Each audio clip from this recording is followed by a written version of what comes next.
Aloha, I'm Bordessa from liveukulele.com, and that what I was playing right there is the subject of our video lesson for today. Basically, you've just got a couple shapes and you're playing an interval shape, a double stop, and hammering on one of the notes to change it to a different shape. First shape is a bar on, and this is in the key of G. It's a bar with my first finger on the 3rd fret of the 2 bottom strings. It's like a 4th interval. What I'm doing next is I'm going to take my 3rd finger and hammer on to the 5th fret on the E string, the 2nd string up. Okay, so what I get is if I pick that and then hammer on, I'm changing from this 4th shape, I'm changing to a different kind of 3rd shape. I'm not sure the theory of all this and how it works. I'm not too concerned about it because it sounds good. And then a lot of times it sounds good to go back to the one you started on, so hammer on and go back. I might go to a different one. This is another common one. This is my first finger on the 2nd fret of the C string, the 3rd string, and then my middle finger is on the 2nd string, the E string on the 3rd fret. So it's like the middle part of a G chord, but I'm playing it with different fingers. So for this one, the notes I'd hammer on is a 4th fret on the C string. So if we put that together, it's already sounding pretty cool.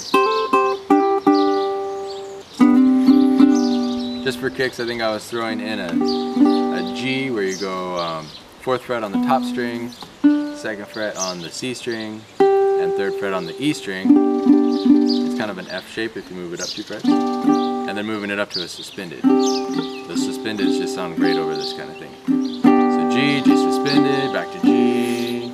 And then I was doing another one. I'm using the same shape as we started with on the 3rd fret on the bottom 2 strings, but now I'm playing on the 2nd fret of the 2 top strings. And that gives us a different sound. Now we're kind of playing over maybe a D, something like that. It doesn't really matter.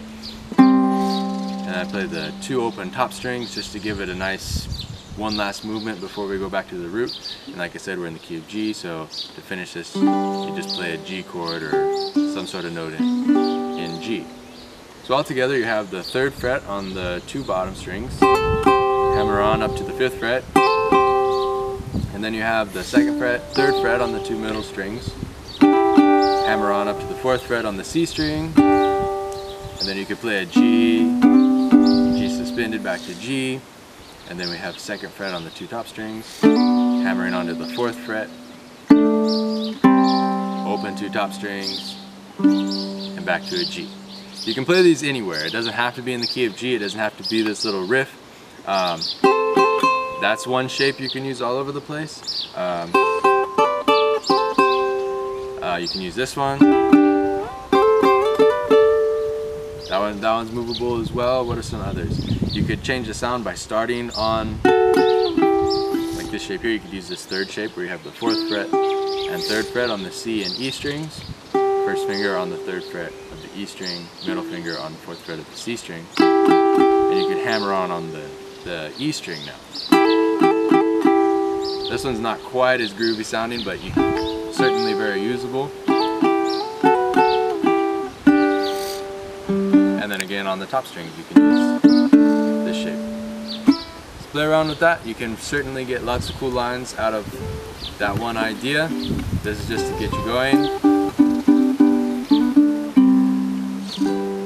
But have fun with it. Aloha.